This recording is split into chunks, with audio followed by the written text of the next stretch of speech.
Welcome. Please take your seats and silence your cell phones. Our program is about to begin.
Climate change is ravaging our precious coral reefs, putting not only these complex ecosystems at risk, but also the millions of people who rely on the oceans for their livelihoods.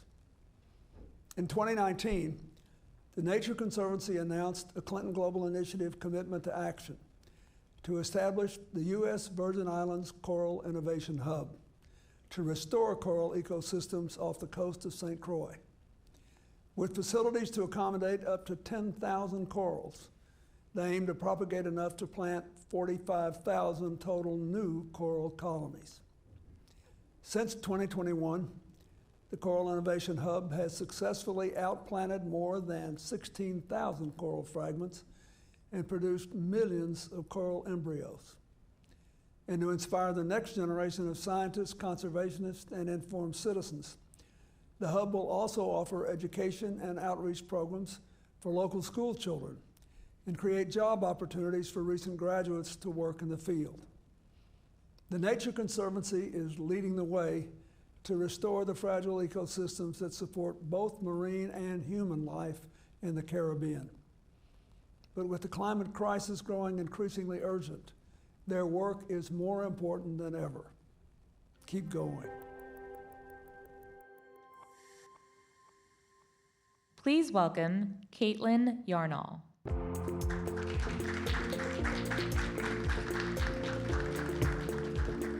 Good morning.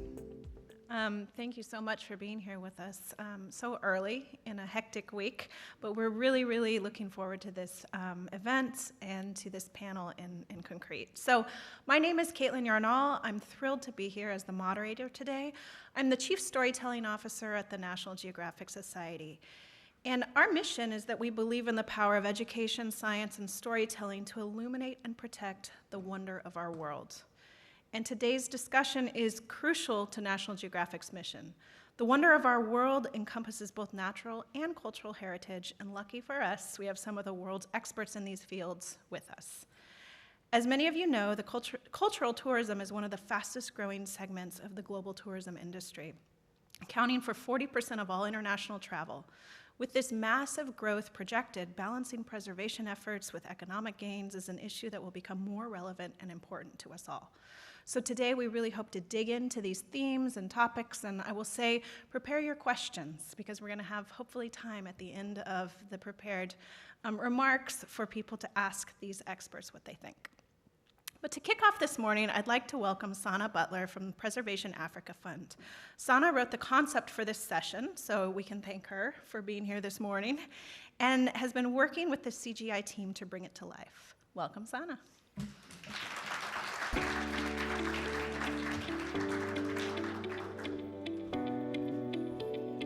Thank you.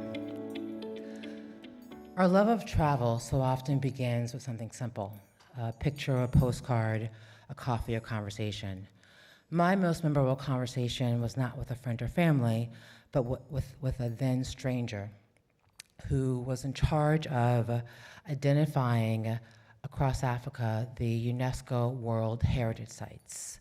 to be put on the list. He was the one that was filling out the application.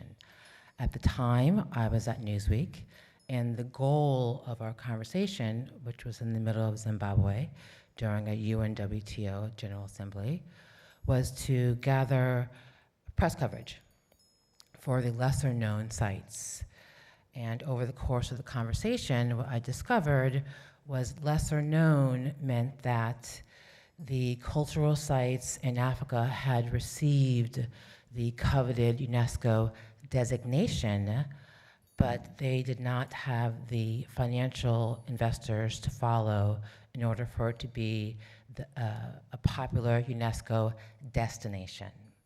If you're familiar with World Heritage Sites, or if you've been to any UNESCO site, you understand that the vast majority of your time is not spent at the site itself.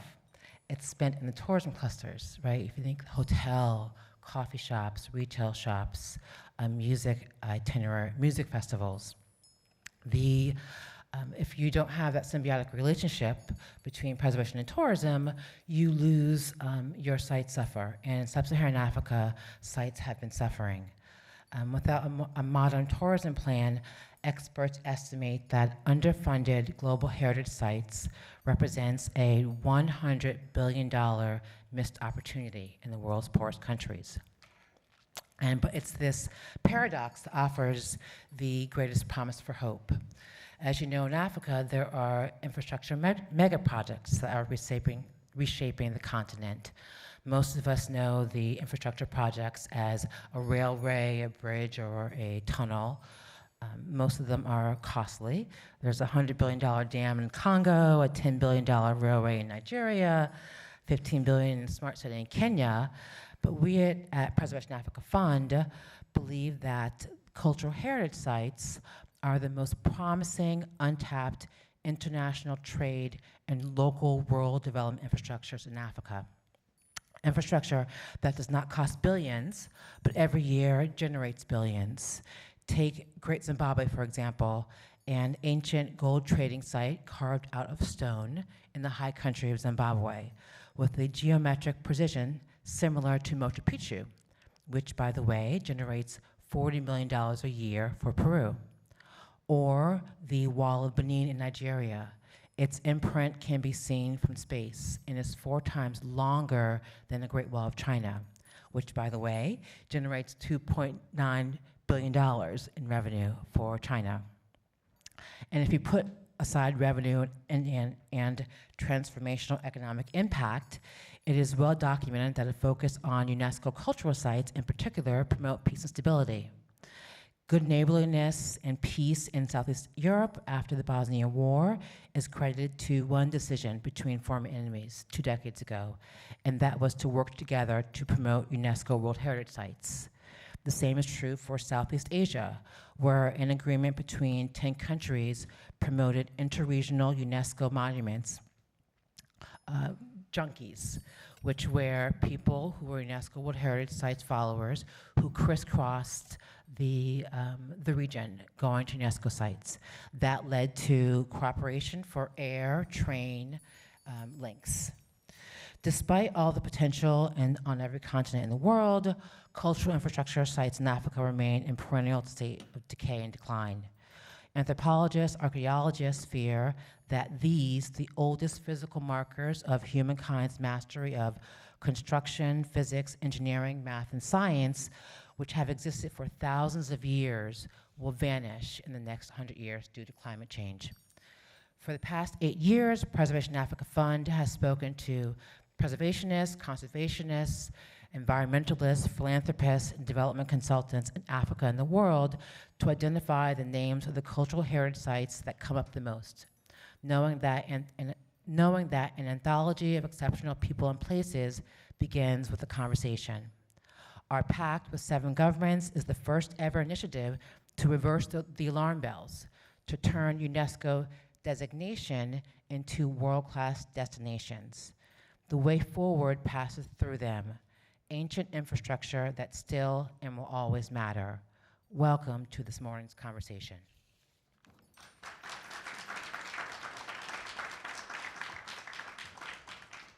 Thank you, Sana. You've really framed that up so beautifully for us. And I was saying to the speakers this morning, I am not an expert on this topic, which I think in some ways makes me the perfect moderator because I'm here to learn. And so thank you really for framing that for us. And now it's my pleasure to introduce the call to action maker, Leila Ben Gassem. She's the president of Medinti. Leila, welcome to the stage.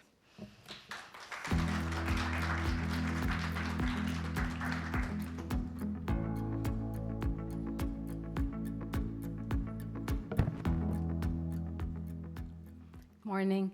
My name is Leila Ben Gassem. I'm the founder of Dar Ben Gassem, a boutique hotel in the Medina of Tunis, a UNESCO Heritage Site. Located in Tunisia's capital, the Tunis Medina was founded around 8th century and is currently suffering from urban degradation, despite its cultural richness and heritage. Urban degradation is good for low-cost housing, but not good for security and territorial image. But I'm a strong believer in the potential of culture to create positive opportunities in communities, which is why I started my business there. As a social entrepreneur, business success is financial profitability, but also success is when Amel, our cook, a widow raising 3 teenagers, is no longer afraid to come to work at night and walks back home by herself in the dark with pride and confidence.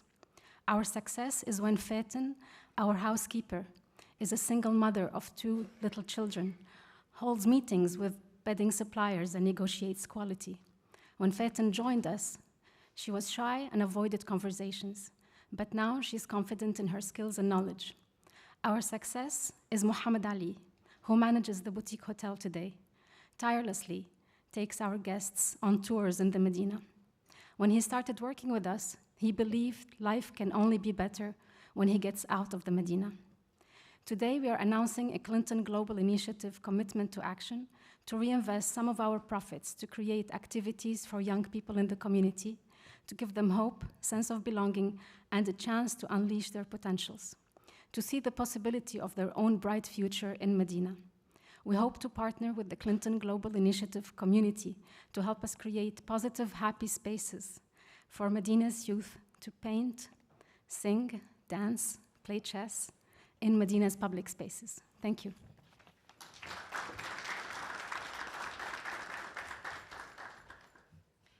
Thank you, Leila. Who's ready to go to Tunisia? I am.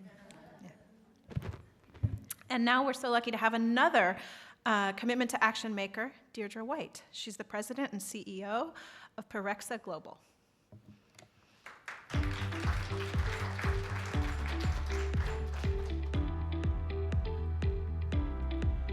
Thanks, Caitlin, and good morning, everyone. Again, my name is Deirdre White. I'm the CEO of Perexa Global.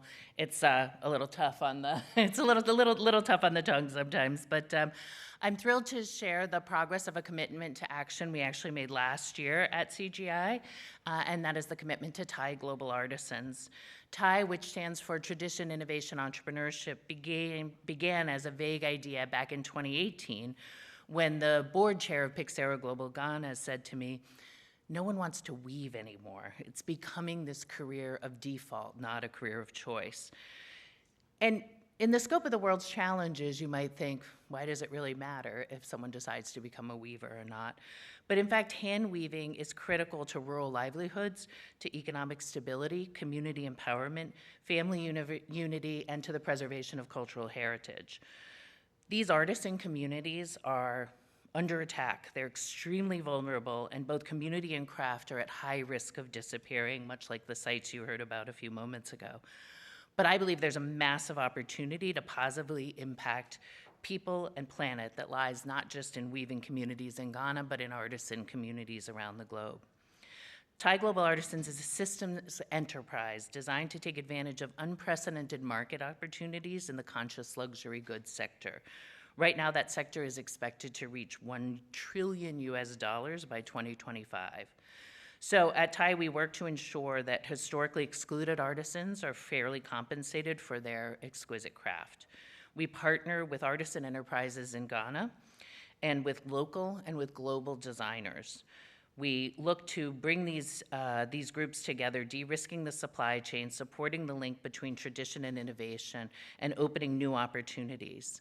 Last year at CGI, our partner from T.Y. Kente, if you were here, you might have seen him. He actually brought his loom across the ocean and set it up in the greenhouse. He was able to share his craft here, and that actually resulted in many, many orders, including one that is bringing some samples to New York Fashion Week. So under consideration now, cross your fingers, as a result of the collaboration with CGI.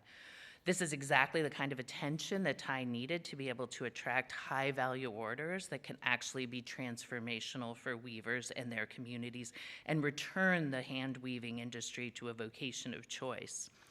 Based on this success, we, along with our partners, including UNESCO, are hosting the first Kente Weaving Expo in December of 2023 in Ho in Ghana to significantly amplify the success of last year with new connections, new orders, and hundreds of stable livelihoods created.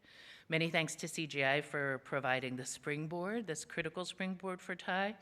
I also just want to mention we've launched a new commitment this year on the power and potential of cooperatives, and we're really looking forward to getting the CGI bump in our critical efforts in this space as well. Thank you so much.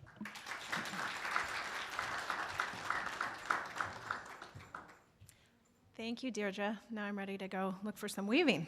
I'm getting all kinds of ideas this morning. What a powerful group of women to start the day. Thank you all for sharing your stories with us. And now we have an equally incredible panel. So I'm going to ask all three of our panelists to please come to stage. First, we have Krista Picat. She's the Director of Culture and Emergencies for UNESCO, based in Paris. Dr. Jerry Velasquez, the Director of the Green Climate Fund, who's here from Korea. And Naledi Kabo, CEO of Africa Tourism Association, who just flew in from South Africa to join us. So welcome, panelists, to the stage.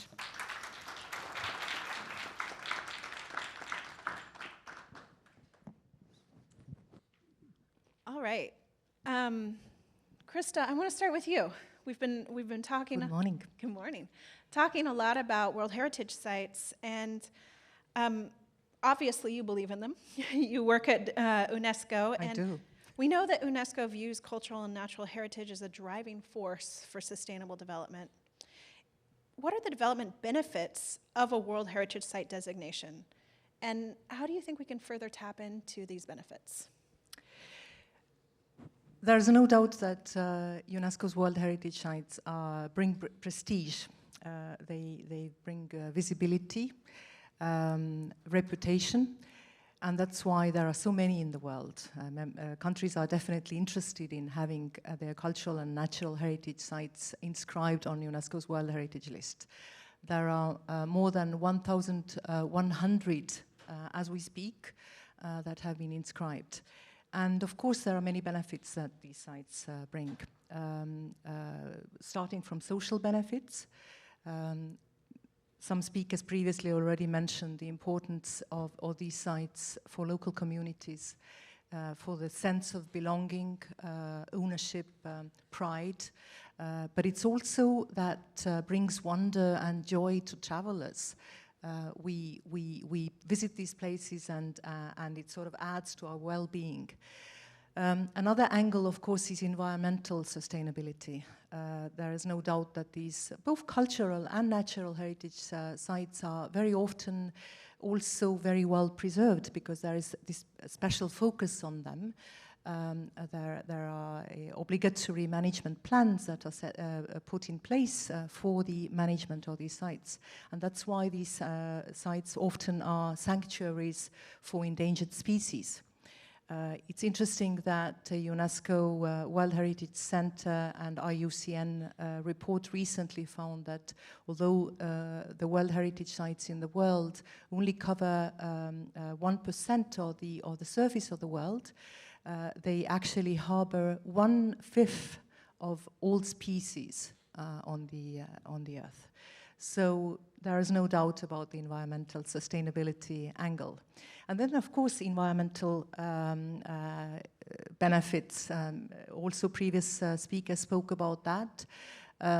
Very often, World Heritage Sites bring investment. They bring decent jobs, very often green, decent jobs. most of which, of course, also related to tourism, which, as was also mentioned, is one of the biggest, quickly growing sectors in the world. So it's jobs related to tourists, infrastructures, hotels, restaurants, travel agencies, guides, and this is why it's also important to mention the economic benefits that it brings. What can be done about that? I think it's important that we work to make sure that these sites are sustainably managed. And when I say sustainably managed, it means both that we need to invest part of the revenues that this tourism, for instance, brings back to the sites for to the conservation of the sites, to make sure that we preserve the sites. But it's also important that local communities benefit from the income. So that they take ownership of the sites and that they understand that these sites are really an asset, an economic asset for them, and that they are interested in preserving that. So that's why UNESCO's focus is really on working with governments on these sustainable management strategies and building capacities. Thank you. Jerry, I'm going to turn to you. For those who don't know, the Green Climate Fund is the world's largest multilateral climate fund. It leads hundreds of projects in over 120 countries. So my question to you is, how can the investment in the preservation and sustainable management of cultural and natural heritage tie into both climate mitigation and adaptation goals? How do you see them linking? Firstly, thanks a lot for inviting us to join this panel. The Green Climate Fund, as you noted, focuses on climate mitigation and adaptation. We are the financial instrument of the Paris Agreement. And what we do is we are a partnership organization. We work with partners. We have more than 150 partners, including NGOs, multilateral development banks, the UN, and so on. We are also capital agnostic. We can deploy grants, loans, equity, and guarantees.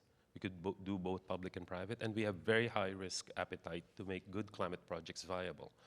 So we do recognize that cultural and natural heritage sites not only protect biodiversity, provide livelihoods, and a lot of these benefits already mentioned by various speakers, they can actually also provide means to give people the ability to adapt to climate change. In addition, they also have the ability to mitigate the effects of climate change.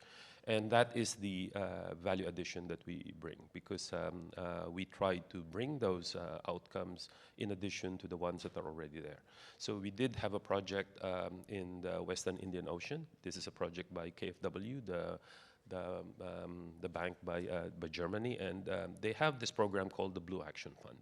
So this Blue Action Fund provides grants to civil society organizations for biodiversity protection.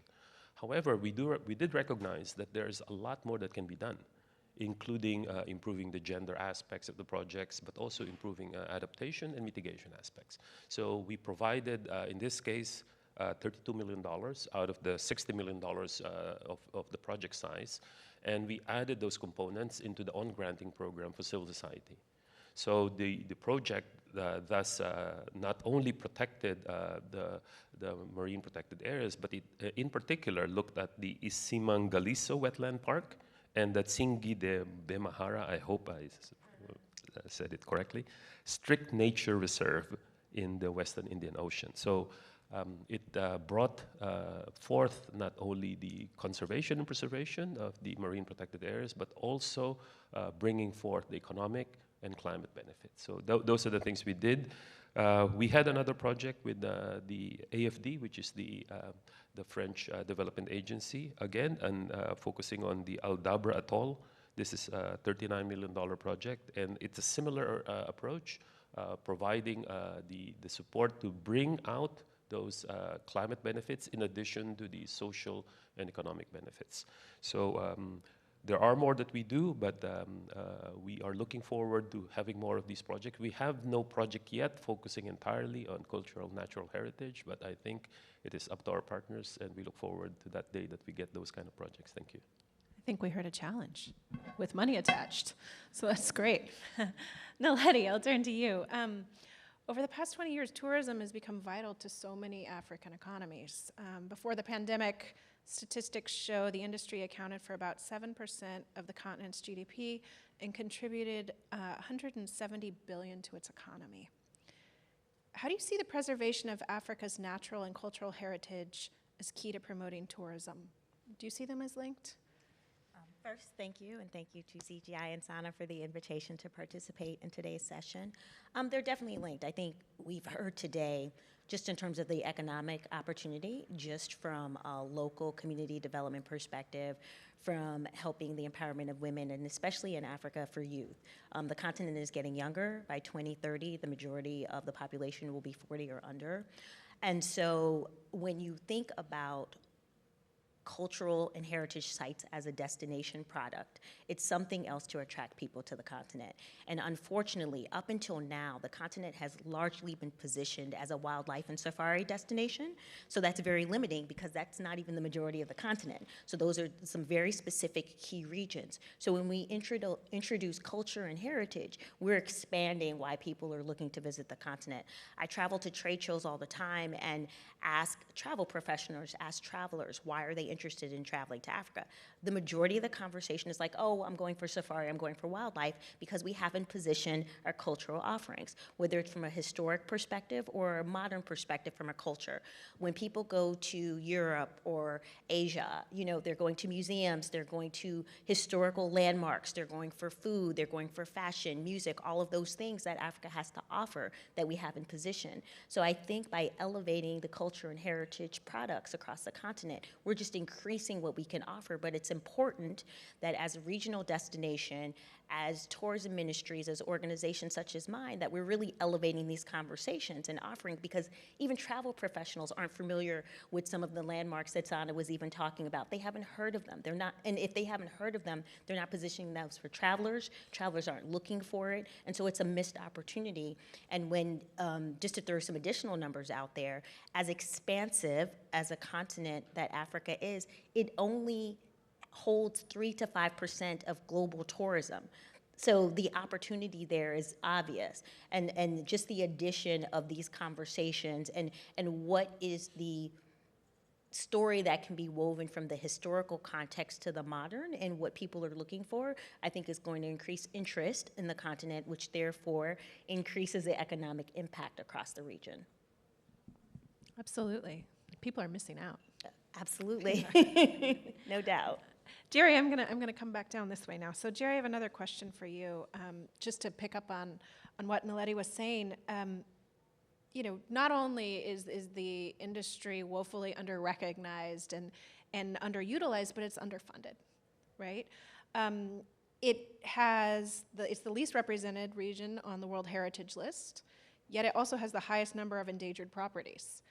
How do you think we mobilize funds to deal with this? How would you recommend it as the funder here on the panel? So the GCF is, we are probably one of the largest funder of adaptation. We have a mandate to provide at least 50% of our funding for adaptation. I think we are probably one of those that have that kind of a target, at least half on adaptation. And within that 50%, at least half of it should be for LDC SIDS in African countries. And at the moment, we are overachieving that. We're at 70% of all of our adaptation for LDCs, SIDS in African countries. Now, like what I said, because global good should be funded by grants. Adaptation should largely be funded by grants. However, in spite of the fact that we are providing more than half of our funding, for example, in Africa, it's not enough. And even though we are funding, let's say, $5 billion, in the case of, we had this project called the Great Green Wall of Africa, we have invested $3 billion out of $12.3 billion in programs across the Sahel.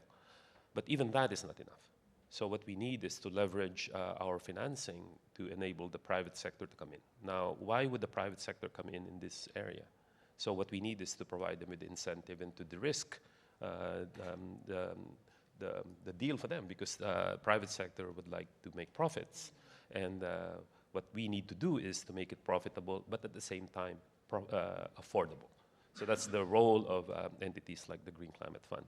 And there are many things that we could do. We actually, for example, offer access to the capital markets by issuing green and blue bonds. We do that.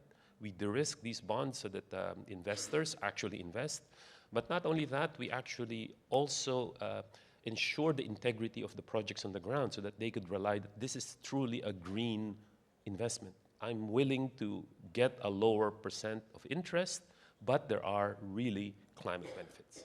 And with the GCF backing it on the credibility of the sub-projects, we can ensure that it's actually bearing fruit. So we do that. We are doing also, we are helping to do debt swaps. We are facilitating debt swaps for many countries. There are debt distress. And by swapping debt and the savings from that debt swap, buying bad debt with good debt, so you actually, you have high interest, you actually issue a bond with low interest, and you buy back debt, and the savings you actually invest in climate work. So we do those also. But in particular, the main thing we do is we de-risk and we incentivize private sector investment. We provide them with a guarantee that they will get their impact, but invest in these things, because it's very difficult to get them into this. We provide them with incentive, we reduce the risk, and we encourage them to come in. So that's our main role in this. And I think that's the way that we do it, because public sector alone cannot be the only source of funding. We need to get the private sector into this work. Thank you. I want to stay on the Africa funding topic for a second, Krista. The UNESCO's Heritage Emergency Fund is a key piece of funding in your portfolio. And as we said before, so many of Africa's sites are endangered. How do you think that this fund should be utilized to reach all these goals we're talking about and to save the sites? UNESCO's Heritage Emergency Fund is a very small and modest fund in comparison to Jerry's fund. And it's actually a very important tool for us, for UNESCO to intervene, in particular in emergencies. It's a pooled multi-donor funding, and it allows for the flexibility that we need in order for us to be able to send out a mission, like now we see in the case of Morocco or Libya, the most recent emergencies or other cases when there were floods in Pakistan.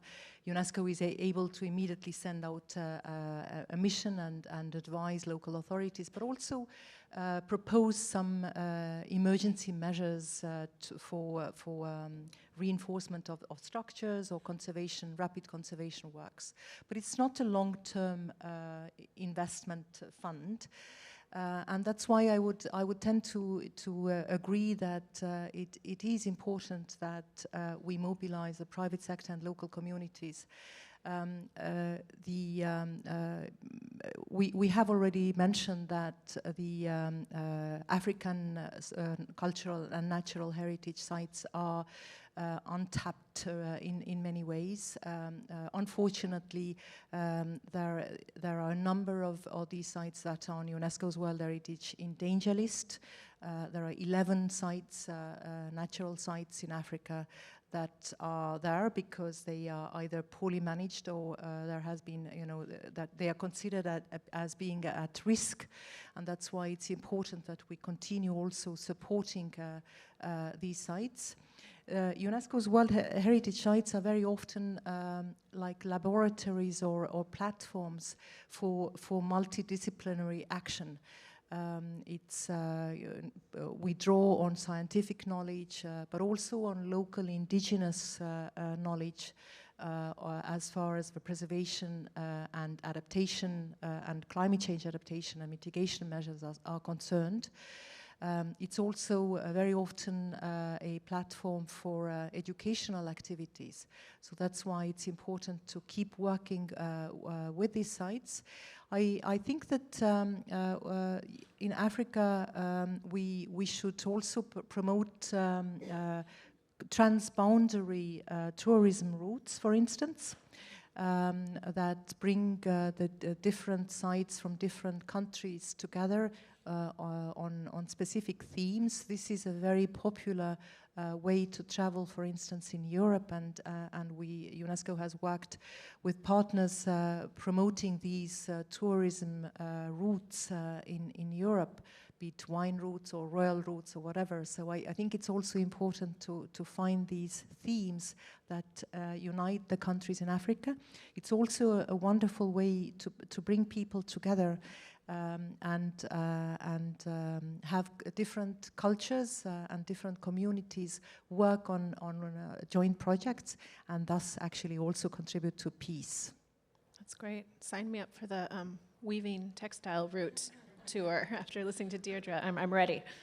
Naledi, I want to give you the last question before we open it up to the room. You know, I think we've all laid out the potential, right, for the growth of tourism and for expanding how people see the continent. While the wildlife tourism and sector is powerful and incredible, it's also exploitive in a lot of ways. And when you look at who's operating the tour companies and who the guides are and who's there, and I think those of us who have been fortunate enough to be on these kind of experiences in the continent can see it if we're looking for it. How do we avoid these same pitfalls as we build the sector larger and broader? How do we make it more sustainable than exploitive, enriching economies, but also making sure that we are safeguarding the environment? It's a challenge, right? Because the people with the money that are coming in often are not from the region. And they will typically, whether it's from an infrastructure build perspective, whether it's from a staffing perspective, bring in people who are not from the local communities that they're there to serve. So I think that the stakeholders that are on the ground, the governments, the NGOs, need to hold these global and conglomerates accountable for coming in. So if you're getting this global chain, hotel chain that's coming in, it's seen as positive. There's going to be infrastructure development. There's going to be new jobs created. But what are the jobs being created? Are they just low-level hospitality jobs? Are we building new entrepreneurs? How are the small and medium enterprises being supported? So being very intentional that that's part of the plan, that those surrounding businesses are also benefiting from this infrastructure development that's taking place, and making sure that key stakeholders are at the table when things are being discussed. We talk a lot, or even on the conservation side, about how communities are being supported, but community stakeholders aren't being part of those conversations. So they're like, that's great, that's what you're providing the community, but that's not even what we want. So understanding what they want, what they need, and making sure that that's being met. And the government needs to hold them accountable, right? Who else is going to hold them accountable, whether it's from a taxation perspective, to make sure that funds are going back into the community in a real way, making sure that there are leadership positions that are benefiting the local community, all of those things. And that's the only way, because the reality is the majority of that money that's coming in is going to be foreign investment. And making sure that there's still local success with that foreign investment, I think, is critical. And just really highlighting those other businesses, those other experiences. And I think the onus lies on organizations as ours, on the media and all of that. So we're not just highlighting, these sort of large scale investments that are taking place on the continent. Otherwise, that's exactly what's going to happen. We've seen it happen before, and unless we're very intentional and focused on it, it's going to happen again. Thank you. All right, at this point, we have some time for some questions. I don't know if anyone in the audience has one. Yeah, we'll start right up here. And wait for the mic to come for you. Oh, no, I'll hold it. No, can I hold it? I feel uncomfortable. That's a bit better. And thanks. Sorry, my name's Chris Buss. I'm with the Foundation for Farmer Organisations and Restorative Action. And just to reinforce Nelly's point is so important is of how we drive local enterprise and how we sort of we need to change our business model from the conglomerates coming inwards. We're actually coming from the top. And in the same theme, perhaps more to you, Jerry, a question, and Krista, perhaps you could answer it, is what we've heard about cooperatives, we've heard about urban regeneration in Tunis, but it's all locally driven. But in climate finance, there's nearly 1.7% gets to local communities.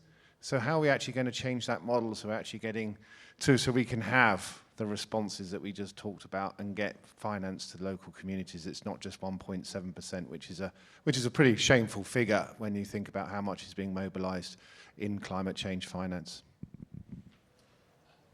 You want to go first, Jerry? It's a tough question. Yeah, so we're actually under our replenishment. So we get funded. We're an evergreen fund every 4 years. Governments finance us. This last 4 years, we got $10 billion. And we're having, in this General Assembly, countries are making pledges. So I think in the next few days, we'll hear them. We've had a few countries already made their pledge. We have 5.2 already secured.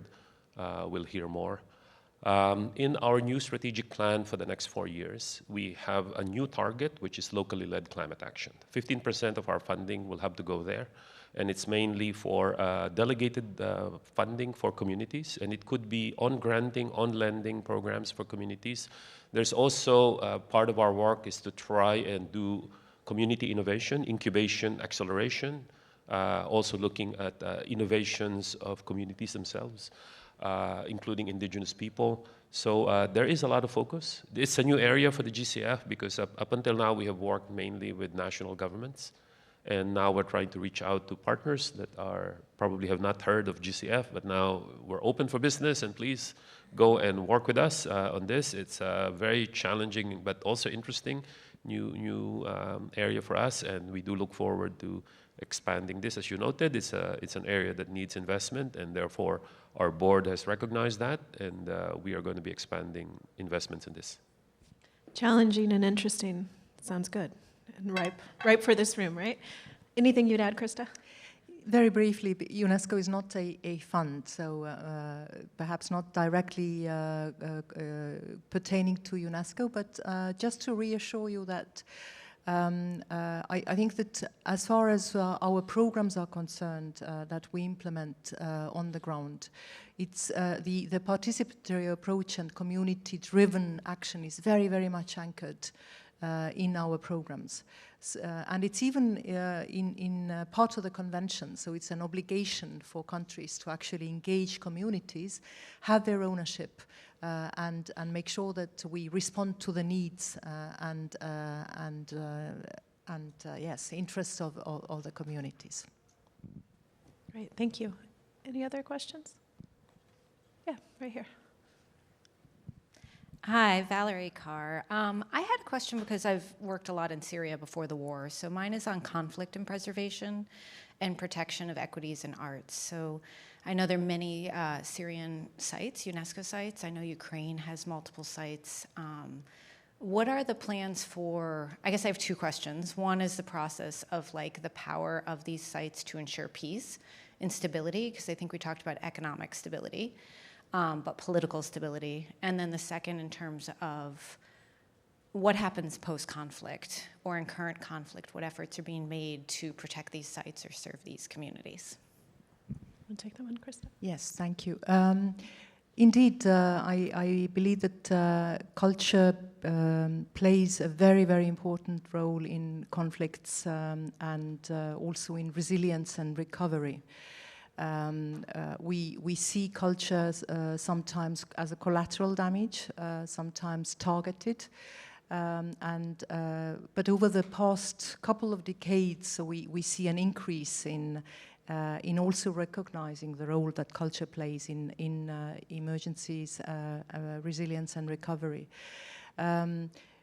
One example, as you mentioned, is Ukraine. When I visited Ukraine for the first time last year, and we visited some of the cities around Kiev, I was really struck by how the local communities, people who had lost actually their houses and homes, were at the cultural center trying to move debris and clean the books, and telling me how important it was for them to make sure that people would have access to the library and the cultural center, because I think it's the need for some sort of normalcy and this is what culture can offer in the situations of extreme horror, we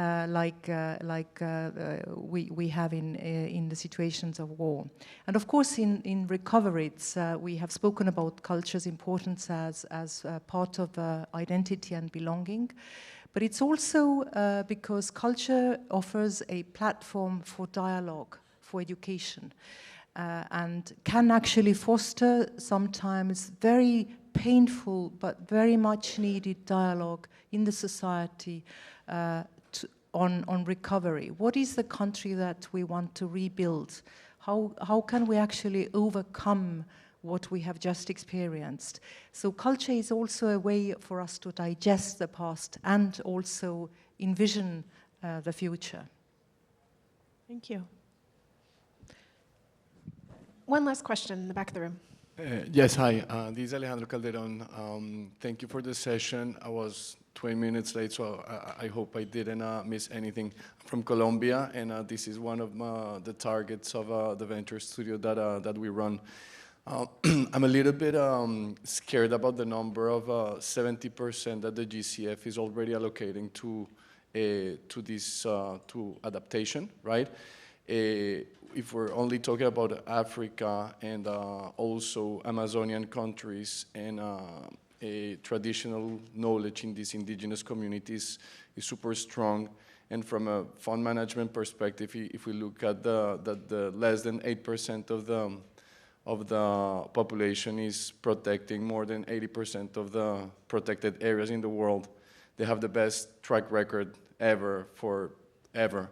So how is that a priority instead of just an allocation of grants?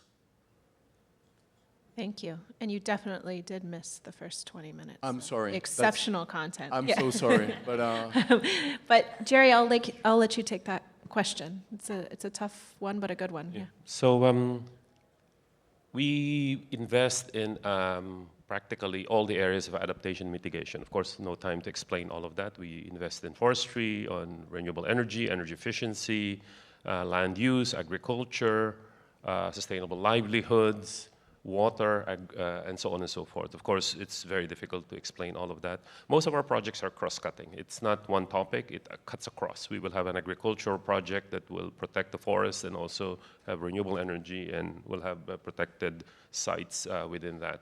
Because that's always the case in life, you know. It's very difficult to have, you know, one part and not include the other parts.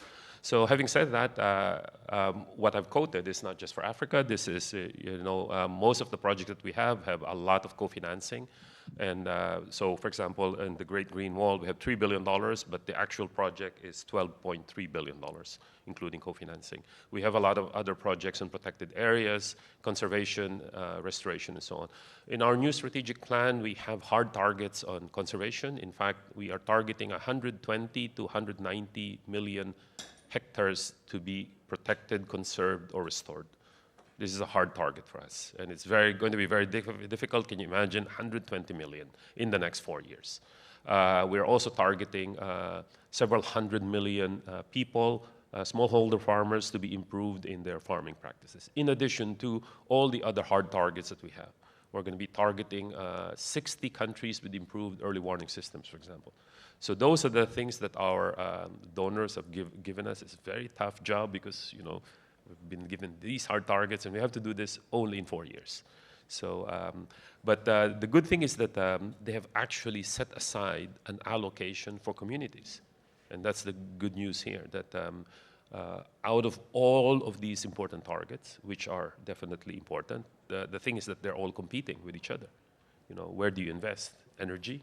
You know, because we have that target of reducing, you know, do we hit 1.5 or do we hit 2 degrees, and so on? Or do we now, adapt people? So in all of these priorities, they have put a certain percentage for community-led climate action. And I think that's the good message here that we need to try and focus on. It's a great message.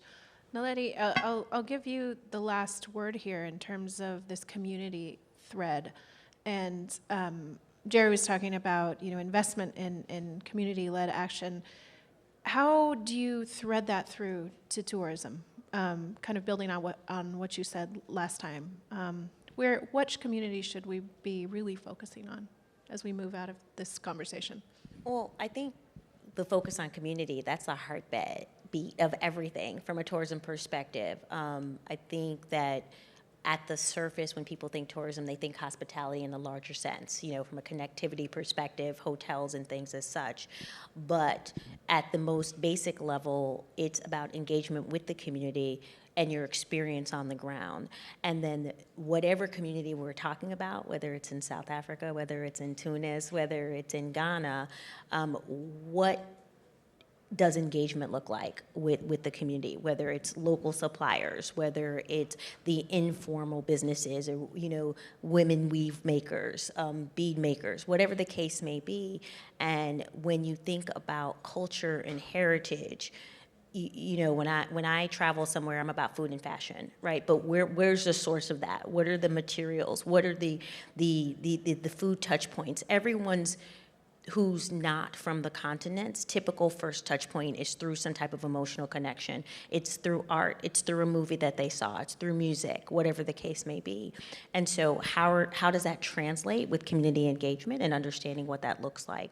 And how are we really amplifying those experiences and those engagements on the ground? And I think that that's critical, because if there's a lack of awareness around their existence, then you're not going to get that community engagement. People are going to fly into Cape Town, go to Table Mountain and the waterfront, and that's it. And then they're not going to really experience all of the various layers of the Malay culture and the Malay people and the Zulu culture, the Xhosa culture, and all of those things, and all of those various communities within one town, and come away and think that that was beautiful and a fantastic experience, whereas they just scratched the surface.